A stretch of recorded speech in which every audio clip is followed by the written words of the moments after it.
BNP মহাসচিব মির্জা ফখরুল ইসলাম আলমগীরকে সকালে গোয়েন্দা পুলিশের একটি দল গুলশানের বাসা থেকে তাকে আটক করে। সকলে আবার মির্জা ফখরুল ইসলাম আলমগীরকে গ্রেফতার করেছে। মির্জা ফখরুলের সাথে কোরআনের কোনো সম্পর্ক নেই। এর আগে বলেছো আমরা শরিয়া টরিয়া মানি না, শরিয়া না মানলে তো তুমি মুসলমান থাকতে পারবে। বিএনপি আওয়ামী লীগকে প্রশ্রয়, বিএনপি দেশের মানুষকে শান্তিতে থাকতে দিবে না। তারা চাঁদাবাজি করবে, লুটপাট করবে, তারা দখলদারিত্ব করবে, তারা ভারতের দালালি করবে। প্রত্যেকটা প্রত্যন্ত অঞ্চলে আপনি যান, গ্রামাঞ্চলে আওয়ামী লীগ যে সমস্ত জায়গায় চাঁদাবাজি করতো সবগুলো এখন বিএনপি লোকজন দখল। আসসালামু আলাইকুম সম্মানিত প্রিয় দর্শক, আজ আরো একটি খুবই গুরুত্বপূর্ণ নিউজ নিয়ে হাজির হয়েছে আপনাদের মাঝে। দর্শক, জামায়াত ইসলামী অর্থাৎ আলেমুল আমাদের সঙ্গে দ্বন্দ্বে জড়িয়ে এবার কি সে ধ্বংসের পথে যাচ্ছে বিএনপিও? তবে কি শেষ পর্যন্ত আওয়ামী লীগের মতোই কি পরিণতি হবে বিএনপিরও? হ্যাঁ দর্শক, এ নিয়ে কিন্তু সারা দেশে আলোচনা সমালোচনা একেবারে তীব্র হয়ে উঠছে। বিশেষ করে বিএনপির হাতে গোনা কয়েকজন নেতার কারণে কিন্তু এই মুহূর্তে জনগণের কাঠগড়ায় কিন্তু বিএনপি। তবে কি এবারও আর ক্ষমতায় যাওয়া হচ্ছে না বিএনপি? হ্যাঁ দর্শক, পরিস্থিতি কিন্তু এরকমটা ইঙ্গিত দিচ্ছে। তাই দর্শক, অনুরোধ করবো আমাদের আজকের এই গুরুত্বপূর্ণ ভিডিওটি একটু না টেনে সম্পূর্ণ দেখবেন, তবে কিন্তু আপনি বিস্তারিত একেবারে ভালো করে বুঝতে পারবেন। তবে চলুন দর্শক, আপনার মূল্যবান সময়টি আর নষ্ট না করে আমরা সেই কাঙ্ক্ষিত গুরুত্বপূর্ণ সেই ভিডিওগুলি দেখে আসি। মির্জা ফখরুল বলেছে পবিত্র কোরআন মসজিদের সঙ্গে রাজনীতির কোনো সম্পর্ক নেই। মির্জা ফখরুলের সাথে কোরআনের কোনো সম্পর্ক নেই। ফখরুল সাহেব, আপনি একটু পড়েন, সূরা ফাতিহা পড়েন অর্থ সহ। কি করলা সারা জীবন? সব তো পাকায় ফেললা, তুই পড়ো কোরআন। এর আগে বলেছো আমরা শরিয়া টরিয়া মানি না, শরিয়া না মানলে তো তুমি মুসলমান থাকতে পারবে না। কথাবার্তা বুঝবুঝ করে বেরো। কোরআনের সাথে রাজনৈতিক সম্পর্ক নাই তো রাসূল সাল্লাল্লাহু আলাইহি ওয়াসাল্লাম মদিনার প্রেসিডেন্ট হলেন কেন? কেমনে হলো? মূর্খের মতো কথা বলো কেন? ঐক্য বজায় রাখবা, উল্টাপাল্টা কথা বলবা না। তোমার মতো লোককে বিএনপি থেকে বের করে দেওয়ার লোক বিএনপিতে আছে, উল্টাপাল্টা কথা বলবা না। তারেক ওখান থেকে মগজ ঠিক মতো ধোলাই করছে, প্রতি জুমায় মসজিদে গিয়ে বসে থাকে। আল্লাহ এই দলটাকে ইসলামের জন্য কবুল করে। দলটা কপাল খারাপ আসলে। এর আগে বান্নান ভুইয়া একটা ছিল, এক নম্বর আওয়ামী লীগের দালাল ছিল। আল্লাহ একে বুঝ দেন। কোরআনে নাই এমন কোন বিষয় নাই। সব নবী রাজনীতি করেছেন, রাজনীতি করার নবীদের শান, মূর্খদের শান না। রাজনীতি মানে কার নীতি? রাজার নীতি। কার নীতি? রাজাকে। রাজাকে তোরা কোথেকে আসলি? তাবারাকাল্লাযী বিয়াদিহিল ওয়া হুয়া আলা কুল্লি শাইইন। সর্বময় ক্ষমতার মালিক কে? সব বিষয়ে ক্ষমতা রাখেন কে? পৃথিবীর সবচেয়ে গুরুত্বপূর্ণ বিষয় হলো রাজনীতি। দেশ কন্ট্রোল করে কে? রাজনীতি কন্ট্রোল করে। কি কন্ট্রোল করে? আগে করতো আওয়ামী লীগ, এখন কন্ট্রোল করছে কারা? গত পরশুদিন বিএনপি আওয়ামী লীগ কারে অতিথি দিবে কিশোরগঞ্জে আমার এক মাহফিল, একটার সময় বন্ধ। আগের দিন রাতে হলো, পরের দিন বন্ধ। এটা করবেন না। যদি এইবার ঐক্য ভঙ্গ হয়, এমন আস্থা করে নিক্ষিপ্ত হওয়া, নাম বলতে পারবে না দলের। আমাদের ইসলামালাদের কিছু হবে না, আমাদের শক্তি আরো বাড়বে। লিখিত রাখো, আমাদেরকে যত মারবা আমরা তত মারব। এই লক্ষ্মীপুরে এখন জামাত ইসলামী একটা ফ্যাক্টর, ঠিক না বাড়ি? শিবির সারা দেশে ফ্যাক্টর। মুছে ফেলা এত সহজ? বাঘ দেখেছ, থাবা দেখো নেই। আমরা যদি সিদ্ধান্ত নেই, থাকতে পারবে না কেউ। আমার আব্বাকে চিনেন তো আপনারা? সংগ্রামী সর্বদলীয় সংগ্রাম পরিষদ হয়েছিল একবার, 85, 86, 87। শুধু শিবিরের পোলাপানকে পিড়ে সব দল একসাথে, আর শিবির আলাদা। আব্বা ডেকে বলেন, এই মারবি না। অনেকে আমার ছাত্র, তোরা আমার ছাত্র আসত, মারবি না আমার ছেলেদেরকে। কে শুনে কার কথা? শিবিরের কর্মী সম্মেলন, মাগরিবের নামাজ হচ্ছে, পোলাপানের নামাজের ভিতরে পিটানো শুরু। এইবার আব্বা বললেন যে নামো, বদরের রাজাকাররা নামে। 700 পিটেছে, 700। বাড়িতে গিয়ে গিয়ে ধরে না পিটেছে। আমরা আইন হাতে তুলে নিতে চাই না, কিন্তু আমরা তো মরার জন্য দৌড়াই, তোমরা বাঁচার জন্য দৌড়াও। আমরা দৌড়াই শহীদ হওয়ার জন্য, ঠিক কিনা? মিস্টার ফখরুল, এই জাতীয় দায়িত্বে থেকে এরকম দায়িত্বহীন কথা বলবেন না। কার ইঙ্গিতে বলেন এগুলো?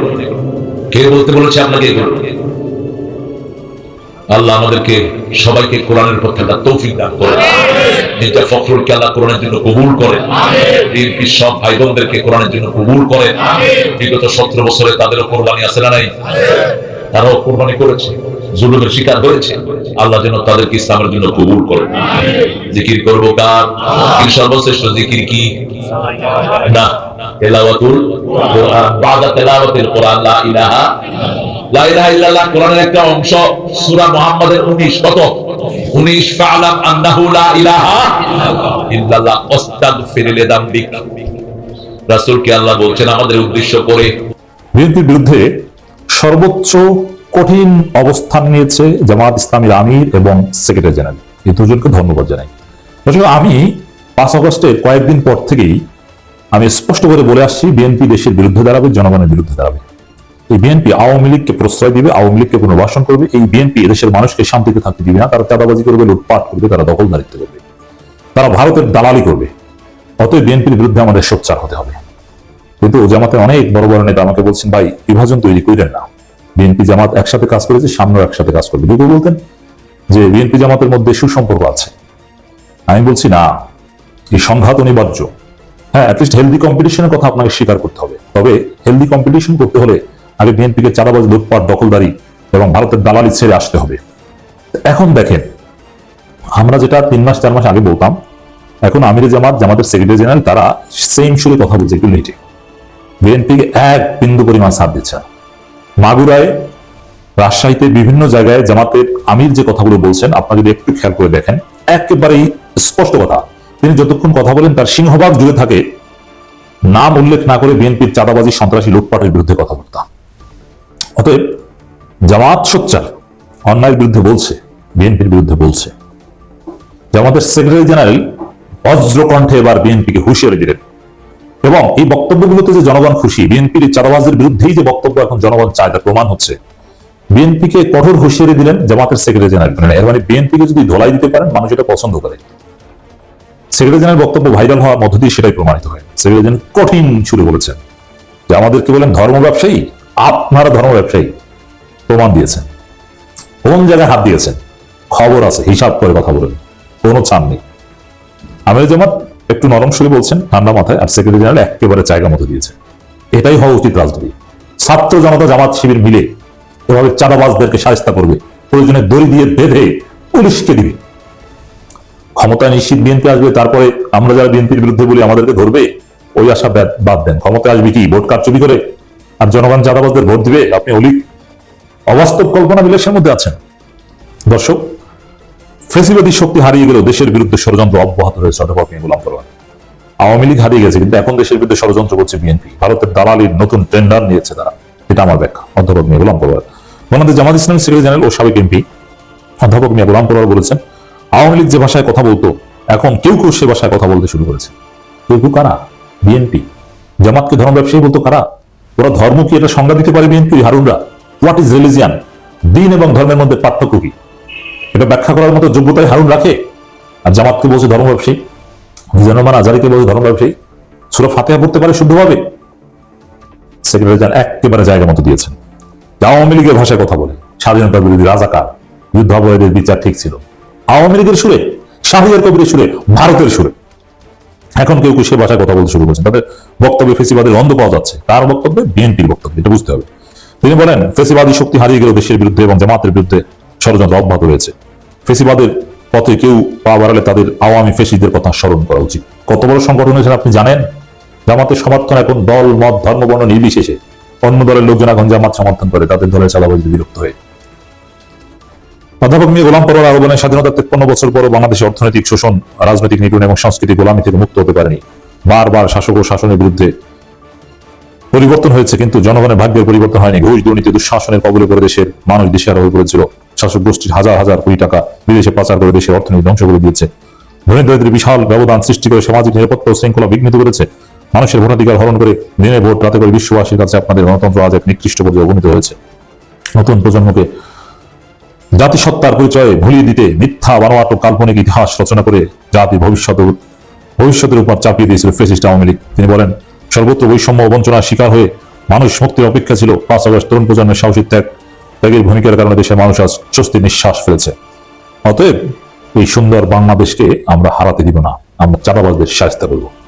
প্রত্যেকটা প্রত্যন্ত অঞ্চলে আপনি যান, আমি তো কিছু খোঁজখবর রাখিতে পাই, গ্রামাঞ্চলে আওয়ামী লীগ যে সমস্ত জায়গায় চাঁদাবাজি করতো, সবগুলো এখন বিএনপি লোকজন দখল করে বসে আছে। অনেক আমার বিদেশ বসে বলতেছে তোমাকে বহিষ্কার করবো, এটা করবো, এটা করবো, এই নির্বাচন সহজ হবে না, কঠিন হবে। এই কথা তো গত নির্বাচন আগে আওয়ামী লীগের সভানেত্রী বলছে। শেখ হাসিনা বলে নাই এই নির্বাচন কিন্তু আগের মতো হবে না, কঠিন হবে, বলছে। কি আসে যায়? অত এই দেশের মানুষের কি আসে যায়? উনি ওখানে বসে বলতেছেন, ওনার কথা কি আসে যায় বলেন আপনি আমাকে? ওই লোক যে বিএনপি এখন যে চাঁদাবাজি করতেছে, ওকে ওনার কথা শুনে নিয়ে চাঁদাবাজি বন্ধ করছে? ভাই ওরা তো আল্লাহর কথাই শুনে না। আল্লাহরা বলে নাই যে তুমি চাঁদাবাজি করো না, ওর শুনে। আর এখন উচিত দেশে আসা পুরা দেশে ঘোরা। উনি ইংল্যান্ডের আরাম ছেড়ে দেশে আসতে চায় না। ভাই কি হবে আমি বুঝতে পারি না। এরাই তো আমাদের আগামী দিনের কান্ডারি হবে। কোন লজিক নেই, ওনার বিরুদ্ধে কোনো মামলা নাই। আগে বলা হতো যে ওনার বিরুদ্ধে মামলা আছে, ওনাকে জেলে ঢুকাই নিয়ে শেখ হাসিনা মেরে ফেলাবে। এখন উনি কি বলবে? ব্যাখ্যা দেখ। আমি ওনার কাছ থেকে ব্যাখ্যা জানতে চাই। উনি ব্যাখ্যা করবেন যে এই কারণে আমার জন্য দেশ নিরাপদ না।